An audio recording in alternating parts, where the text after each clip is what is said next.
Donc, ce soir, je vais vous parler de la préparation physique et mentale pour optimiser la récupération après la chirurgie. Mais pas que, ça sera aussi la partie avant la chirurgie. Donc, peut-être juste d'abord une petite présentation. Pour ceux qui ne me connaissent pas, je suis Dr Igor Martinec. Je suis cofondateur et directeur médical de Clinique Suisse Montreux, la première clinique entièrement dédiée à la femme en Suisse. Donc, je suis spécialiste de la santé de la femme. Je suis passionné par la prévention du vieillissement, les mécanismes qui font que l'organisme puisse rester en bonne santé. Et oui, peut-être ça peut vous paraître étonnant, mais être malade, il y a des moyens pour, disons, prévenir ces maladies qui sont de plus en plus connues maintenant avec l'avancée de la science, que ce soit dans l'alimentaire, que ce soit dans la physiologie. On va en parler un tout petit peu ce soir. Et puis, donc, ça fait 20 ans que j'exerce. Et puis, je suis également chirurgien mini-invasif, spécialisé dans l'endométriose. Et puis, tout ce qui concerne les corrections des parties intimes, des centres d'organes, prolapsus et incontinence. Donc, ce soir, un petit peu donc le menu, j'allais dire. Donc, la première partie, je vais parler de la préparation à la chirurgie. Quelles sont les étapes qui sont nécessaires pour vous préparer physiquement, mais également mentalement? Ça peut vous paraître étonnant, mais le mental est extrêmement important avant de s'engager dans une chirurgie gynécologique pour ma part, mais ça peut être également toute autre chirurgie. Quelques conseils en nutrition et métabolisme. Vous verrez l'importance de la nutrition avant l'intervention et puis quelques régimes recommandés pour optimiser la préparation de votre corps à l'intervention.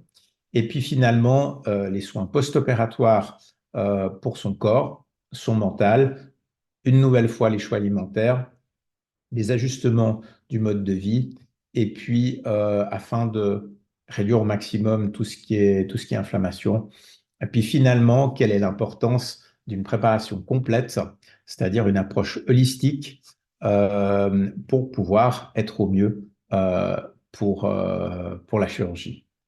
Donc, peut-être la première chose dont je vais parler, ça va peut-être vous surprendre. Je vais aller dans une partie de la médecine qu'on appelle fonctionnelle ou en tout cas parallèle, parce que le corps est un ensemble de systèmes.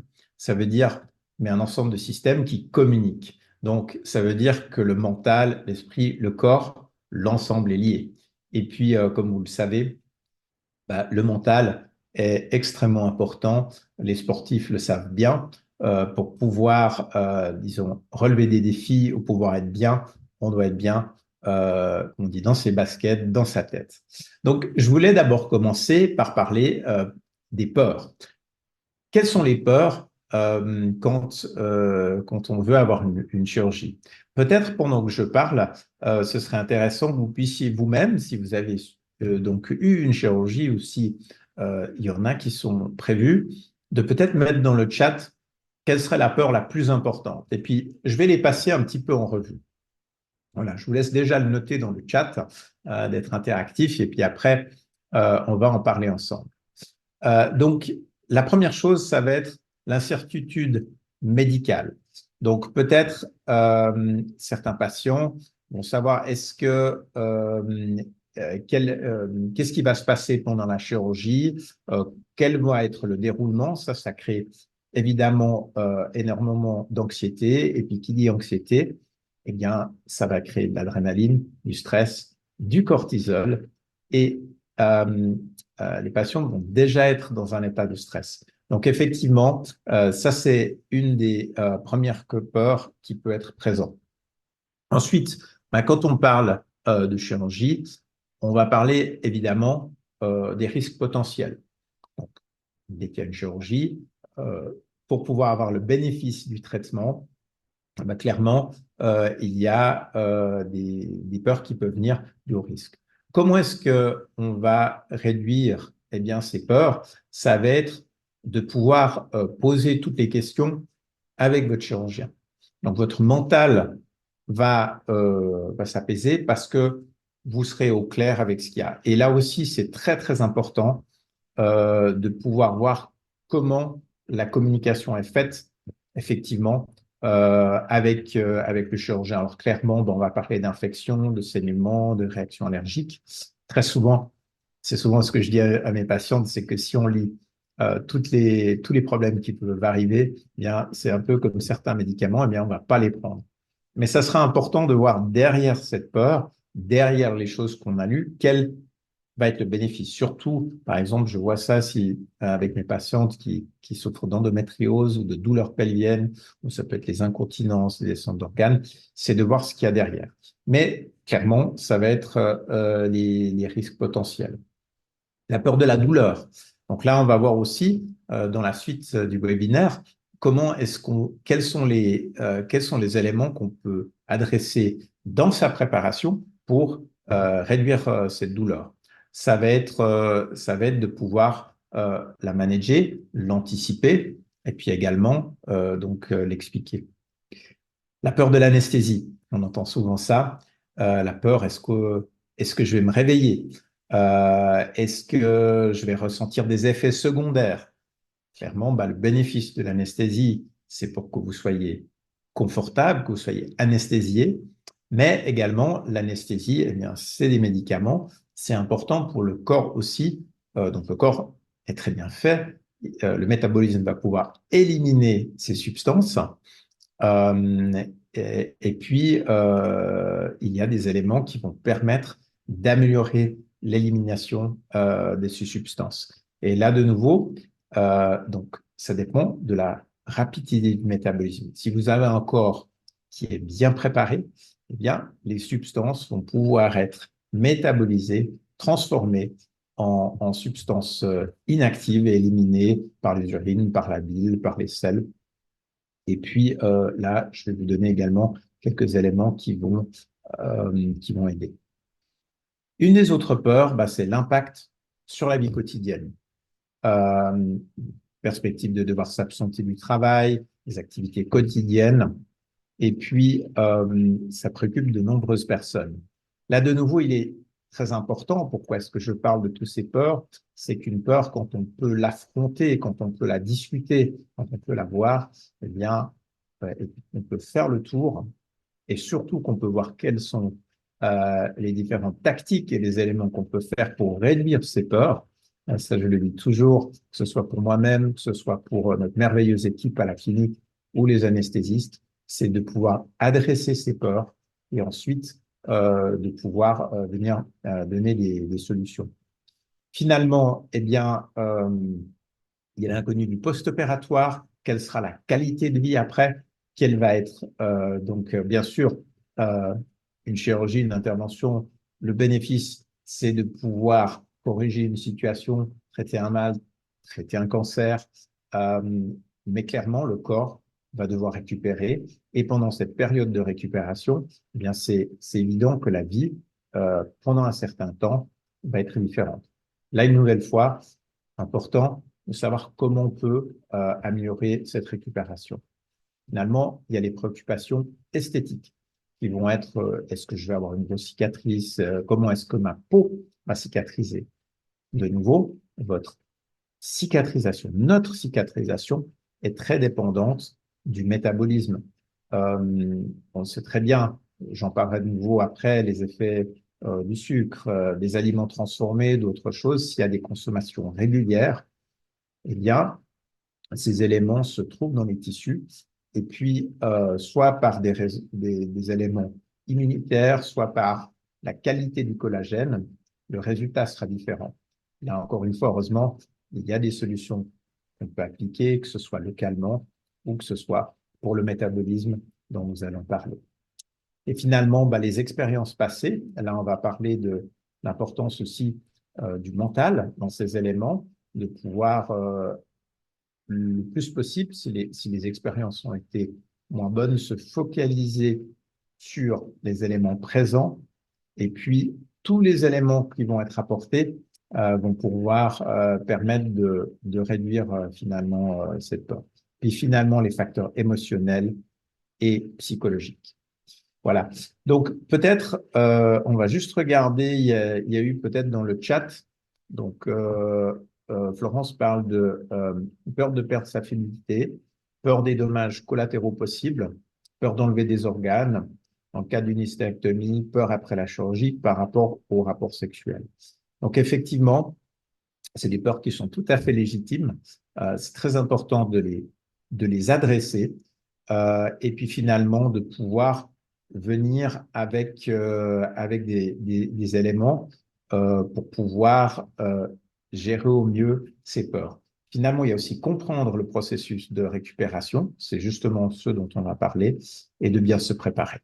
Voilà, merci. S'il y a encore d'autres questions au fur et à mesure, adressez-les. Maintenant, le vif du sujet. Pour moi, c'était important de démarrer effectivement avec les peurs parce que il faut pas qu'elles soient taboues, on doit en parler. Mais là, ça va être les clés de la préparation mentale. Comme vous le savez, le mental est extrêmement puissant. Si on prend même des études pharmacologiques, hein, vous avez peut-être déjà entendu parler de l'effet placebo, ça veut dire le fait de prendre un médicament, bien, il y aura la substance active, par exemple un antidouleur, mais dans le mental, et ça les compagnies pharmaceutiques le savent bien, il y a 30% qui est mental. Pourquoi? Parce que quand on est dans un bon état mental, finalement, eh bien, le mental va sécréter des endorphines.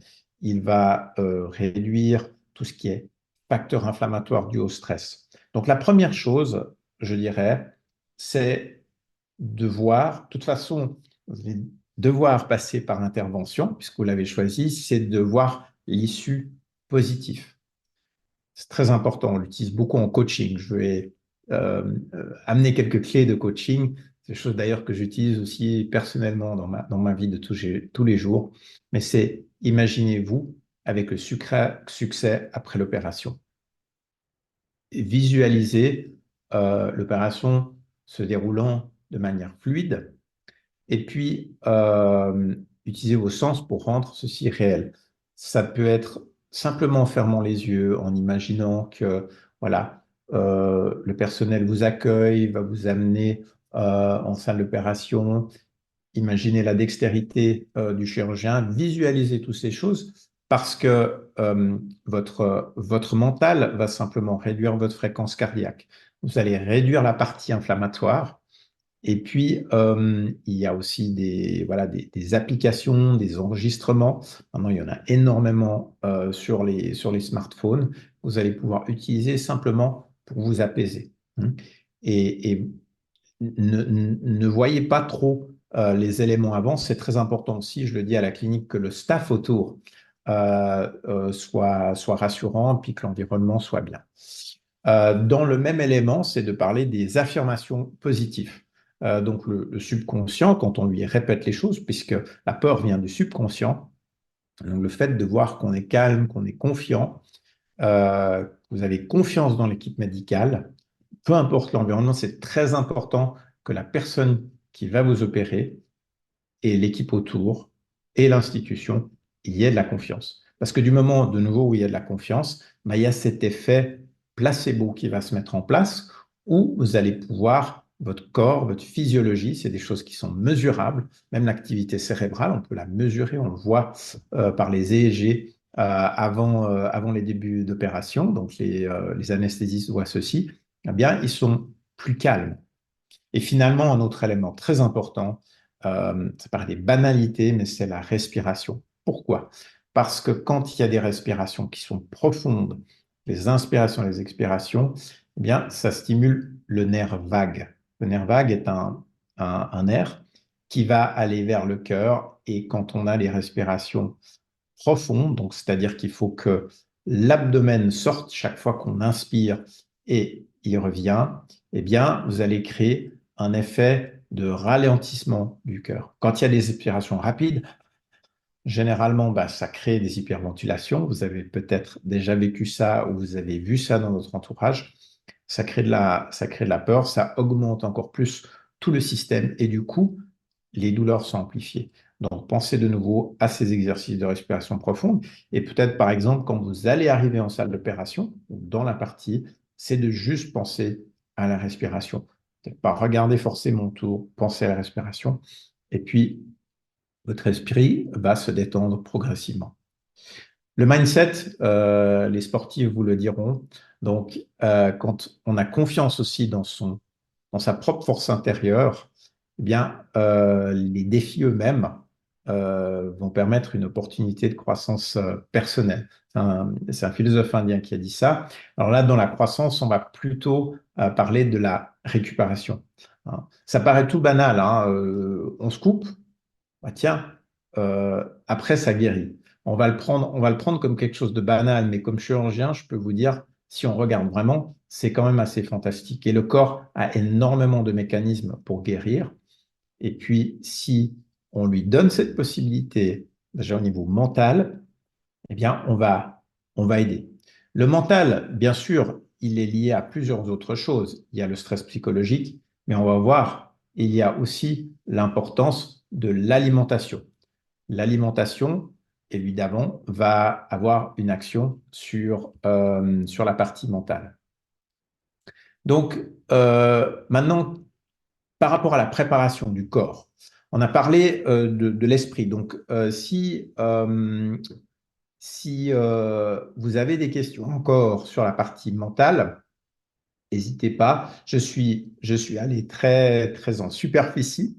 Voilà, si vous êtes intéressé de poursuivre ces éléments-là, vous pouvez voir un petit peu ce qu'est la pleine conscience, les méditations. Donc, c'est tout des choses qui maintenant sont connues. L'hypnose, j'en ai pas parlé, mais si vous avez des questions, mettez-les dans le chat et j'y réponds volontiers à la fin de ce webinaire. Donc, on a parlé de l'esprit. Mais l'esprit, évidemment, il est dépendant du corps. Le corps qui lui-même va être opéré. Donc, évidemment, l'alimentation, elle est clé. Donc, c'est une alimentation équilibrée. Je ne vous l'apprends pas, mais c'est important d'avoir des aliments qui sont riches en nutriments. Pourquoi? Parce que le système immunitaire, donc toute la guérison, le processus de guérison d'une plaie, est lié à l'immunité. Si une immunité est plus basse, peut-être pour diverses raisons, soit parce qu'il y a déjà des médicaments qui sont là, soit parce qu'il y a une chimiothérapie, soit parce que tout bêtement il y a du tabac ou d'autres éléments toxiques, eh bien les cicatrisations, les plaies en elles-mêmes, hein, même si voilà, le chirurgien les aura bien fermées, eh bien la colle, eh ben, elle ne va pas se faire aussi bien et on peut avoir ce qu'on appelle des lâchages de plaies parce que simplement les nutriments ne sont pas au rendez-vous. Eh bien, vous allez dire quels nutriments? On va en parler après.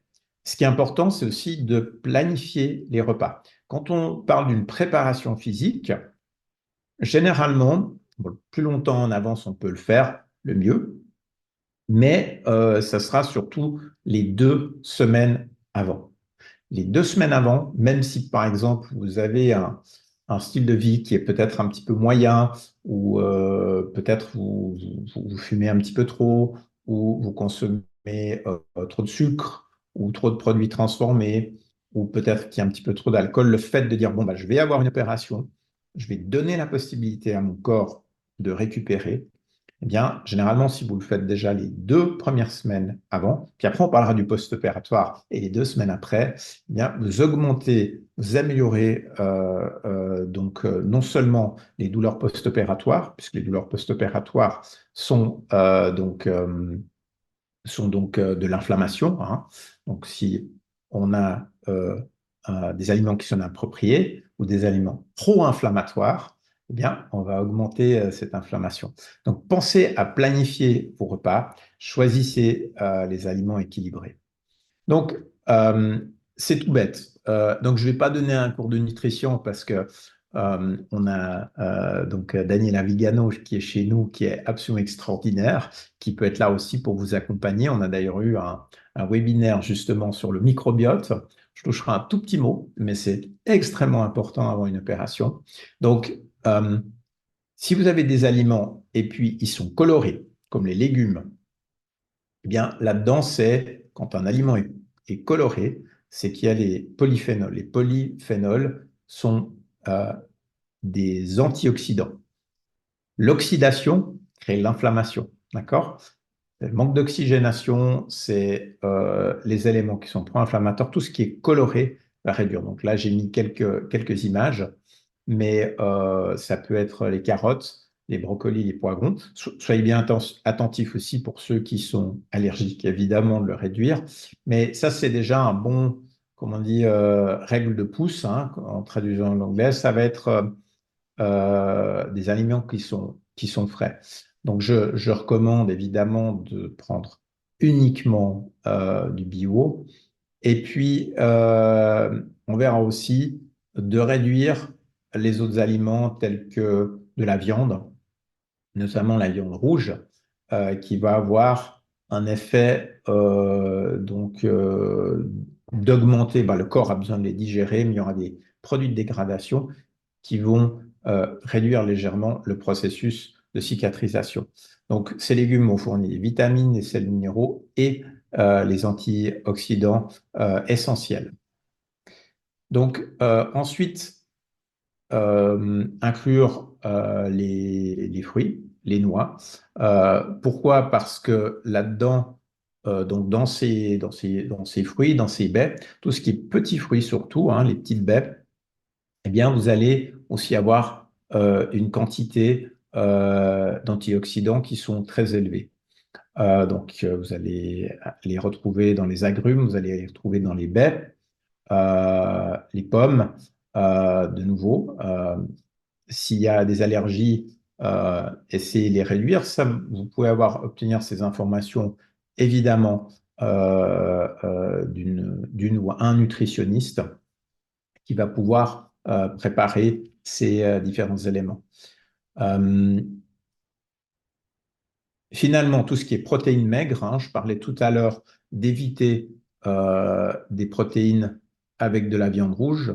Pourquoi? Parce que la dégradation de la viande rouge crée des purines et les purines eh bien, peuvent être très importantes. Il faut manger probablement de temps en temps pour ceux qui ne sont pas végétariens, mais on va plutôt favoriser le poulet en évitant la peau, et puis le poisson, les œufs, le tofu, les légumineux. Ça peut être aussi des haricots, des lentilles. Pourquoi? Parce que dans les protéines, eh bien, c'est les structures qui construisent la peau. Donc, la peau est faite de collagène et synthétisée par des fibroblastes. Ils ont besoin effectivement de protéines pour pouvoir construire tous ces éléments. Donc, une cicatrisation, peut-être vous n'y pensez pas, mais utilise énormément d'énergie. C'est pour ça que je dis, même après une opération, on peut se sentir bien. C'est important, voilà, d'avoir les nutriments suffisants. On parlera aussi du sommeil et du repos après. Pensez donc aux protéines maigres. Un des autres éléments, ça paraît une banalité, mais c'est d'éviter tout ce qui est aliments transformés. Donc là, vous avez un schéma où vous voyez deux éléments ici avec la partie régime ultra transformé et régime non transformé frais. Donc par exemple, d'avoir dans les 2 semaines avant, ou si vous avez l'habitude d'avoir des fast-food, des nuggets, des baguettes sucrées, du coca, des biscuits, je recommande de les arrêter ou les réduire au maximum. Pizza aussi, enfin tous ces aliments qui sont transformés. Pourquoi? Parce que dedans, il y a des colorants, il y a des conservateurs, il y a des sulfites. Et tous ces éléments-là, pour pouvoir conserver les aliments, eh bien, le corps doit déjà détoxifier. Donc, le foie va devoir travailler 2 fois plus. Et puis, la dégradation de ces aliments cause des éléments qui vont ralentir la cicatrisation, augmenter l'inflammation. Et qui dit inflammation veut dire douleur. Donc, si vous allez sur des régimes avec les légumes et les fruits dont je vous ai parlé, des protéines à base de lentilles, de la viande maigre, du saumon, des poissons, des pois chiches, eh bien, et en éliminant tout le reste, clairement, il y a des études, de nombreuses études qui sont sorties et qui montrent une réduction dans les douleurs et l'amélioration de la cicatrisation. Je vais toucher un petit mot sur le lien entre le microbiote intestinal et la santé. C'est un grand, grand sujet de développement maintenant dans la médecine du futur. C'est en train d'arriver, on commence à en parler dans les hôpitaux, mais clairement, c'est connu depuis un moment et je vais vous en toucher deux mots. Vous pourrez voir en replay sur la chaîne YouTube Clinique Suisse TV. D'ailleurs, je vous invite à vous abonner, puisque chaque fois, les replays des webinaires, on les met dessus. Donc, le dernier webinaire était avec Daniela Vigano et nous avons parlé de l'importance du microbiote. Qu'est-ce que c'est, microbiote intestinal? Eh bien, le microbiote intestinal, c'est l'ensemble des micro-organismes qu'on a dans l'intestin et puis qui vivent en fait en symbiose avec nous. J'adore parler de cette phrase. On pense souvent que nous sommes faits, voilà, de cellules humaines. Voilà, Igor, je suis un humain. Je suis constitué de 100 milliards de cellules. C'est énorme. Mais en fait, sur mon corps, dans mon intestin et autour de moi, il y a en fait 100 trilliards de micro-organismes, donc c'est-à-dire autant des bactéries que des bactériophages, que des virus qui ne font pas partie de mon organisme, mais qui sont en moi et sur moi. Donc en fait, on a plus d'éléments vivants qui ne sont pas en nous, qu'à l'extérieur. C'est des choses prouvées, mesurées. Donc ça veut dire que dans notre intestin, on a toutes ces bactéries, tout ce microbiote qui est constitué, comme j'ai dit, de bactériophages, de bactéries, de levures. Je ne vais pas développer ça ce soir, mais qui ont une influence. Et si ce système est perturbé, eh bien, il va avoir des influences sur tous les secteurs. Donc, sur le système immunitaire, puisque c'est de là que le corps apprend aussi ce qui est le soi et le non-soi. Il va avoir un effet, s'il est déséquilibré, sur l'inflammation. Et puis, surtout, il va avoir un lien avec la santé mentale. Là, nouveau dans le webinaire, vous allez découvrir qu'en fait, on a de nouveau le nerf vague avec des signaux afférents donc, qui partent de l'intestin jusqu'au cerveau, qui sont absolument énormes. Et par exemple, des études très claires maintenant, des personnes qui ont des traitements d'antibiotiques de long cours, eh bien, on voit qu'il y a un lien très clair avec de la mélancolie ou même de la dépression. Parce que ces fameuses bactéries vont synthétiser donc des substances qu'on appelle, par exemple, le GABA ou la sérotonine, qui sont ces fameuses hormones du bonheur. Et puis, si le microbiote est déséquilibré, eh bien, le mental sera moins fort. Donc, clairement, si on a passé du temps à manger des aliments transformés les 2-3 premières semaines avant, eh bien, le mental sera un petit peu moins fort. Donc, importance par rapport au microbiote. Allez voir le webinaire, je vous le recommande, sur Clinique Suisse TV, sur YouTube. Abonnez-vous. Et puis, vous verrez, c'est passionnant. On a parlé longtemps de ça. L'autre chose, c'est l'hydratation adéquate. Donc, ça paraît de nouveau une banalité, mais en fait, là, de nouveau, on a fait des études, les gens qui se baladent dans la rue, à peu près 60 à 70%, 70% sont déshydratés. Pourquoi l'hydratation, elle est importante? Parce que l'hydratation va favoriser l'élimination des produits toxiques, par exemple aussi des médicaments. Les médicaments que vous allez prendre pour une opération, ça va être les antalgiques, ça va être les opiacés, ça va être les anesthésiques. Et si vous avez une hydratation suffisante, donc quand on parle d'hydratation, ce n'est pas juste le jour même. Hein, pour se réhydrater, parfois il faut 3 jours. 3 jours à 2 litres par jour. Et puis, ça permet justement de déjeuner qui sont déjà là. Donc, l'idéal, c'est 2 litres par jour. Et idéalement, 3 à 5 jours avant. Les 2 litres, ça peut être de l'eau, ça peut être du thé, sans sucre. On ne parle pas de soda, on ne parle pas de coca, on ne parle pas de tous ces éléments, vraiment de l'eau minérale, par exemple, ou si l'eau du robinet est de qualité, ça dépend où vous êtes, eh bien, il faut la prendre. Évitez, évidemment, comme j'ai dit, les boissons sucrées, puisque le sucre crée de l'inflammation. L'inflammation augmente la douleur. Donc, et puis également, je vous recommande une consultation avec un nutritionniste ou une nutritionniste qui va pouvoir établir ces aliments. Le but de ce webinaire, c'est simplement euh, que vous puissiez prendre conscience de l'importance de cette préparation. Donc voilà. Il y a la possibilité également de prendre rendez-vous directement sur le site web. Anastasia va vous mettre le lien dans le chat. Et même si vous n'avez pas une opération, ça peut être pour préparer pour une course, pour pouvoir préparer. Dans d'autres cas, on a parlé des syndromes des ovaires polykystiques, d'autres éléments, l'endométriose, tout ce qui est inflammatoire. Eh bien, Daniela est la personne experte. Finalement, on va parler des suppléments. Alors, juste, j'aimerais faire un petit sondage.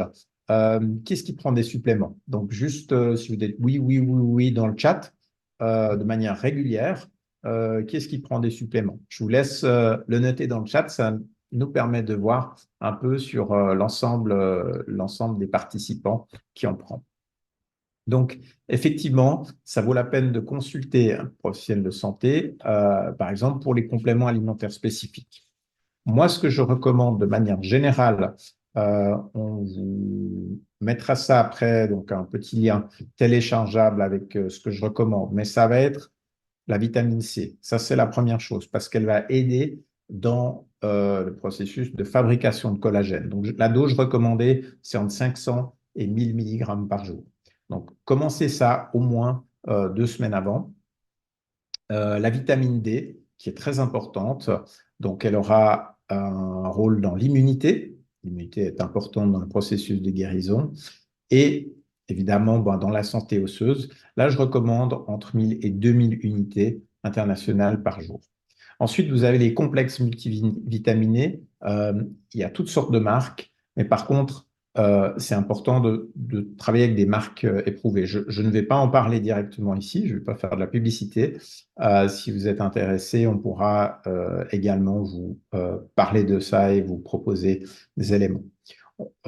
Certains de ces vitamines vont avoir des caroténoïdes dedans, qui sont des antioxydants. Et on peut faire cette mesure aussi avant une intervention.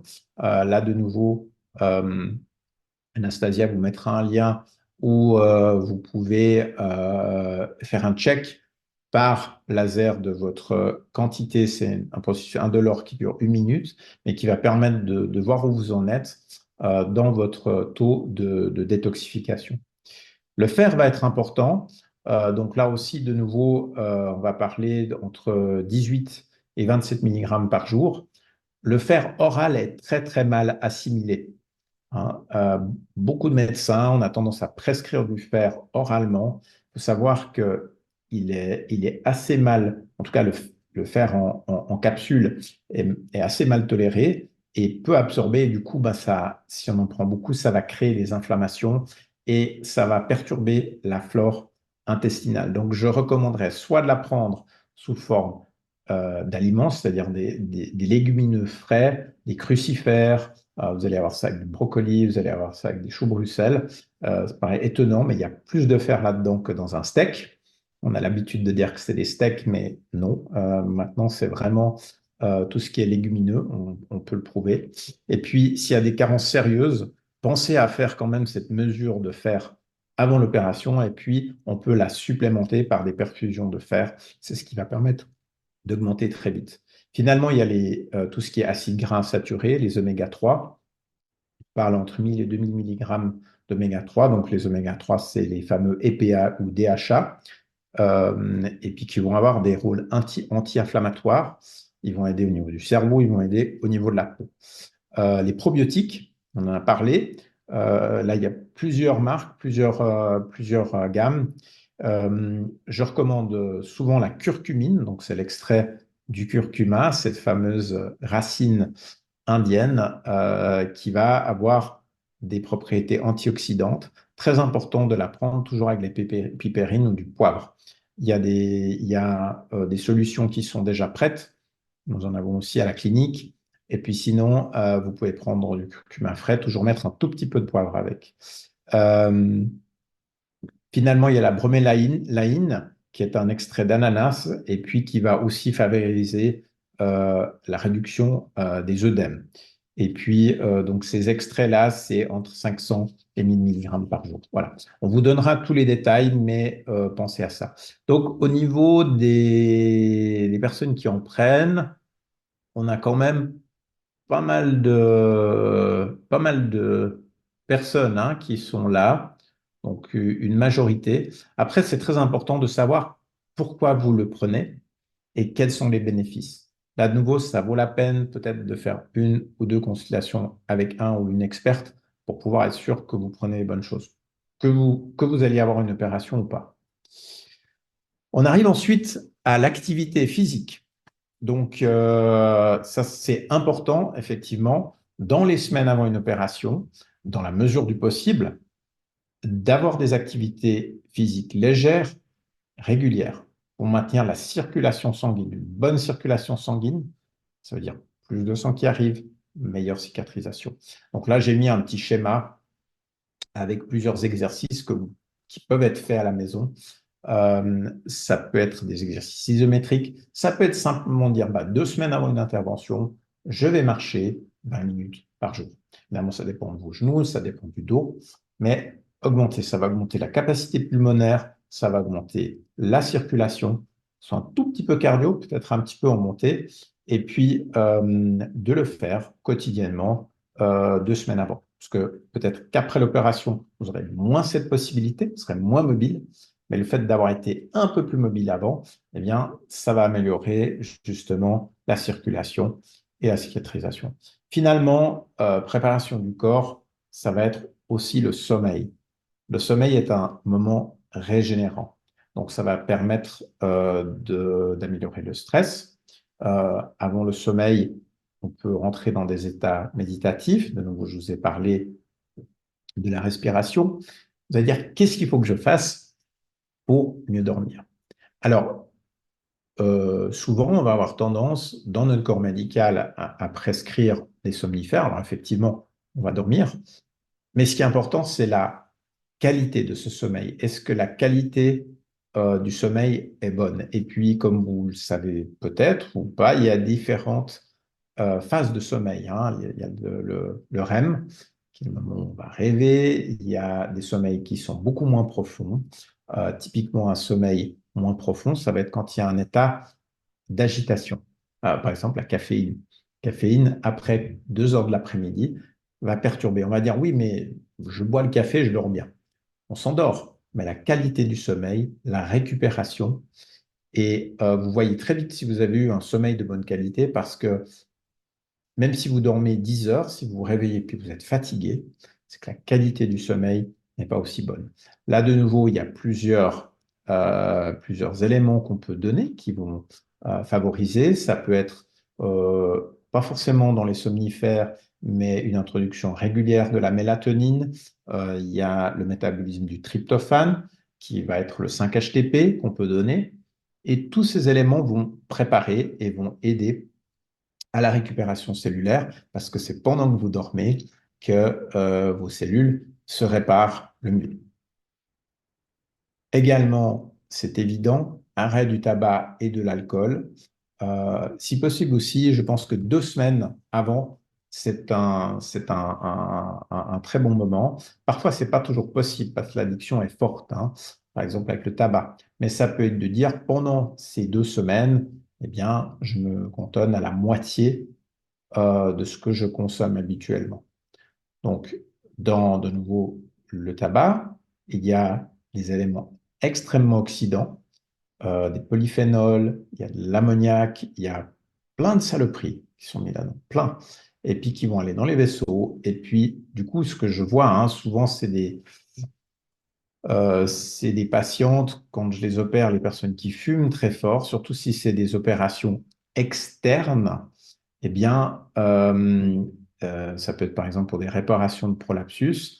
on a plus tendance à avoir des lâchages. Donc, je l'explique très clairement dans les consentements préopératoires, de dire, bah, le tabac va augmenter le risque d'une déhiscence, d'une ouverture de la plaie et d'un problème de guérison. Ça, c'est très connu. Même, par exemple, si vous allez avoir une opération esthétique, le tabac, vraiment, ça peut poser des problèmes.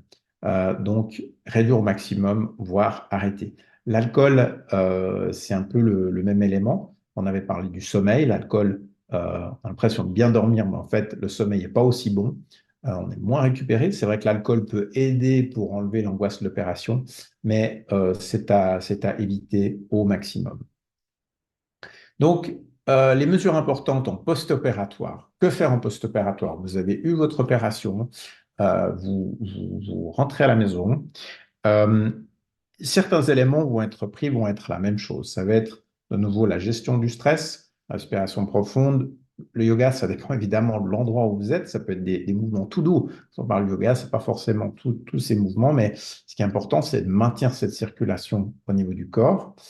Euh, alors, j'ai mis réduction de l'utilisation d'antibiotiques. Ça dépend de votre médecin, d'accord? Ça vous paraît un peu bizarre pour un chirurgien de dire ça. C'est que, bien sûr, moi, j'en donne, hein, à la majorité des opérations, je donne les antibiotiques, mais je propose des probiotiques. Et évidemment, selon les personnes, c'est de le donner le temps le plus court. De nouveau, des personnes qui fument ont tendance à devoir donner plus d'antibiotiques parce qu'il y a plus de risques d'infection. J'ai parlé du soutien digestif également. Là, on va amener des enzymes digestives. Je vais de nouveau pas entrer dans les détails, on en parle aussi dans le webinaire microbiote, mais la digestion, évidemment, peut être moins bonne. Par exemple, s'il y a une laparoscopie, ben, l'intestin va fonctionner moins bien et du coup, la digestion va se faire moins bien. On avait parlé d'hydratation, celle-là, elle reste la même. La qualité du sommeil, pas toujours évident. C'est pour ça que c'est important euh, d'avoir suffisamment d'antidouleurs, si possible des antidouleurs dans la mesure du possible, sans opiacés, c'est-à-dire sans morphine, dérivés morphiniques, tels que le tramal ou d'autres, parce que le sommeil, a l'impression de dormir. Je ne parle pas de douleurs qui sont insupportables. Parfois, il faudra les mettre, mais je préfère travailler avec des neuromodulateurs, tels que par exemple le Lyrica, d'autres éléments qui ne vont pas avoir cet effet au niveau cérébral. Souvent, on est groggy. Et puis, évidemment, le suivi médical, toujours important au niveau du mental, et poursuivre les exercices mentaux dont on avait parlé. Tout petit rappel encore, je reviens quand même sur la partie intestinale, puisque ça, c'est très, très important en post-opératoire. Ça va être d'avoir suffisamment de probiotiques et prébiotiques. Donc, que sont les prébiotiques, les probiotiques? Probiotiques, j'en ai parlé, c'est les micro-organismes, mais ils ont besoin de manger aussi. Donc, ce qu'ils mangent, c'est les prébiotiques. Donc, ça va être l'importance de rétablir la flore intestinale, d'avoir suffisamment donc, de probiotiques, hein, dans les aliments ou dans des compléments, d'utiliser les prébiotiques. Vous allez en trouver dans beaucoup d'aliments. Les probiotiques, essentiellement, c'est des fibres. Donc, les probiotiques, donc le microbiote, a besoin de fibres. Nous ne pouvons pas les digérer. Donc, d'amener des fibres, ça nourrit ces bactéries. Voilà. Donc, vous trouvez aussi les probiotiques dans les sources naturelles telles que les laits fermentés, les yaourts, les légumes fermentés tels que le kimchi. Et puis, il faudra choisir dans les compléments des souches brevetées. Malheureusement, je le dis, hein, c'est malheureux, mais les souches que l'on trouve remboursées par les assurances maladie, euh, pas dire les noms, mais ils sont relativement pauvres, ou ils ont que 2 ou 3 souches, mais vous devez regarder qu'il y ait 30 milliards de bactéries donc dans les probiotiques que vous prenez. Finalement, optez aussi pour au moins 10 milliards de micro-organismes par jour donc dans les différentes gélules. Donc, ça va vous permettre de pouvoir avoir un ensemble et puis de cibler les différentes souches. Là, de nouveau, c'est un micronutritionniste qui va pouvoir vous régler là-dedans. Euh, on revient sur les aliments. Peut-être ce qui est important dans la partie post-opératoire, c'est d'éviter tout ce qui est inflammatoire, donc gluten, produits laitiers, sucre affirmé, de nouveau les aliments transformés et les suppléments nutritionnels, j'en ai parlé. Pourquoi? Parce qu'ils vont aider à la réparation de l'hyperperméabilité intestinale. Ça veut dire que si vous réduisez vous adoptez vous réduisez ces aliments nocifs et vous améliorez votre style de vie, vous allez réduire l'hyperperméabilité intestinale qui, en fait, vous avez les toxines de l'intestin qui vont aller dans la circulation sanguine et ralentir le processus de cicatrisation. Finalement, pour les dames, il est important de savoir qu'au niveau du vagin, il y a aussi une flore. Et c'est très important, notamment aussi dans la récupération de chirurgie vaginale, donc de préparer, mais aussi dans le post-opératoire, d'avoir suffisamment de flore locale. Donc, c'est avec les lactobacilles qui vont aider dans la protection contre les inflammations. Et puis finalement, l'impact des hormones et des antibiotiques. Donc, j'avais déjà parlé des antibiotiques, mais les hormones, par exemple, si pour les femmes qui sont ménopausées et qui ont des traitements hormonaux substitutifs, euh, s'il n'y a pas de contre-indication, ça va maintenir de nouveau la qualité de la peau. De nouveau, un autre webinaire que vous pouvez trouver sur notre chaîne YouTube, c'est sur l'importance des traitements bioidentiques. On peut faire des traitements locaux, préopératoires, qui vont aider avec le flux sanguin et la cicatrisation et donc favoriser. Moi, j'en donne souvent 2 semaines avant, donc les probiotiques vaginaux, plus les traitements localisés d'hormones bioidentiques. Même pour les femmes avant la ménopause, ça va augmenter la circulation sanguine, donc favoriser la cicatrisation. N'hésitez pas, hein, si vous avez des questions, vous les mettez dans les chats et puis on va en parler après. Donc, qu'est-ce qu'il faut faire pour maintenir une flore vaginale saine? Eh bien, éviter du gros lavage, d'accord? En tout cas, avant, c'est clair que pendant l'opération, si c'est une chirurgie vaginale, il y aura de la désinfection. Éviter les douches vaginales excessives, donc l'excès d'hygiène. Et puis, utiliser les antibiotiques, évidemment, selon ce que votre médecin vous prescrit, mais évidemment avec prudence. Et puis, s'il y a des infections avant les opérations chirurgicales, même quelques semaines avant, c'est important de les traiter. Voilà, donc j'ai voulu être assez succinct parce qu'on pourrait aller beaucoup plus loin, mais le message à retenir, c'est que la préparation mentale et physique est extrêmement important pour le succès de la guérison. Je le dirai jamais assez. C'est vraiment important et je peux vous le dire avec le recul, on a appliqué ça dans notre clinique maintenant depuis de nombreuses années et on réussit à faire des opérations relativement importante en ambulatoire parce que les patientes sont bien préparées et on a vraiment voilà, des belles histoires de récupération. Donc, il faut prendre soin de votre corps. Santé, c'est ce qui est le plus précieux, je le dis souvent. Nourrissez votre esprit avec des choses positives. Voyez le bénéfice d'une opération. Vous avez un cancer, oui, ça fait peur, oui, il y aura une opération, oui, mais le bénéfice, c'est de pouvoir enlever ces cellules tumorales, de pouvoir guérir et ensuite poursuivre votre vie. Si vous avez mal, vous avez de l'endométriose, bah, c'est de pouvoir le traiter. Être dans les conditions optimales pour cette chirurgie. Et puis, ne vous sous-estimez pas votre corps, votre mental. Vous êtes plus forte que vous ne le pensez. Ayez confiance dans votre corps, laissez votre corps agir dans la préparation et puis il va vous aider vers la santé. Voilà. Donc, je vous remercie beaucoup, beaucoup pour votre attention. Une petite vue de la clinique suisse. Nos patientes ont la chance de pouvoir avoir une belle vue sur le lac. Et puis, voilà, donc je vous remercie beaucoup. Euh, donc, je suis ouvert aux questions. Allez-y. Le débat est là.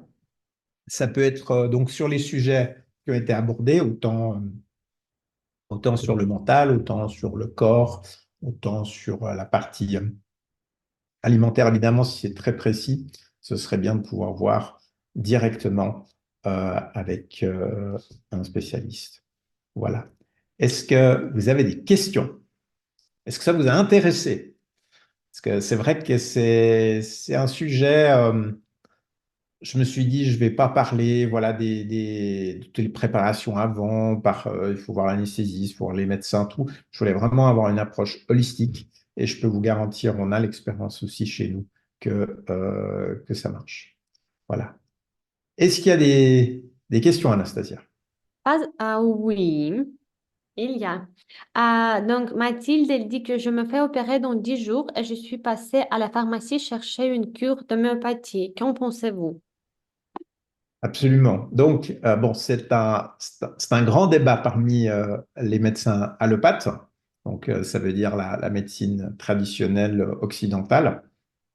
Euh, Personnellement, je pense que c'est tout à fait utile. Je vous avouerai que je n'ai pas les compétences ou les connaissances nécessaires, mais effectivement, il y a plusieurs solutions donc d'homéopathie qui sont disponibles dans des pharmacies. Je vous recommande d'aller vers des pharmacies holistiques où il y a littéralement des packs qui sont déjà préparés pour avant et après et puis qui vont pouvoir euh, aider à avoir un effet clairement.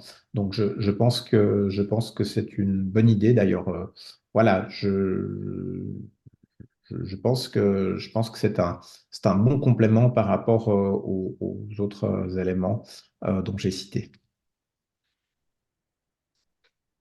Voilà. Oui, il n'a pas de questions pour le moment, de Pas Martinique. d'autres questions. Bon, bah écoutez, on est déjà à 1 heure, mais le temps passe vite. C'est incroyable. Félicitations, je vois qu'il y a encore voilà, du monde qui est encore là. On est tout bon? Oui, tout le monde dit merci. Bah, écoutez, c'est un grand plaisir de vous avoir eu ce soir. J'espère que voilà, c'est quelques informations que je vais donner. C'est vraiment très très dilué, mais c'est le futur, c'est la médecine du futur. On a parlé des opérations, mais pour plein d'autres choses, eh bien voilà, renseignez-vous, c'est très important. Ce webinaire sera en replay. Invitez je vous ai dit, abonnez-vous à Clinique Suisse TV. Anastasia, vous pourrez mettre peut-être le lien. Oui, j'ai déjà mis. Voilà, vous pouvez le remettre encore une fois. Abonnez-vous. Je vous propose de votre entourage de partager ce lien parce qu'il y a beaucoup d'informations. Il y a des dizaines d'heures d'enregistrement sur divers sujets autour de la santé de la femme de manière holistique. C'est pas que de la gynécologie, c'est vraiment de la médecine fonctionnelle, de la cardiologie, l'endométriose, les myoïdentiques. Et puis, je me réjouis de vous retrouver pour un prochain webinaire. Et puis, je vous souhaite une magnifique soirée. Prenez soin de vous. Et puis, je vous dis à bientôt.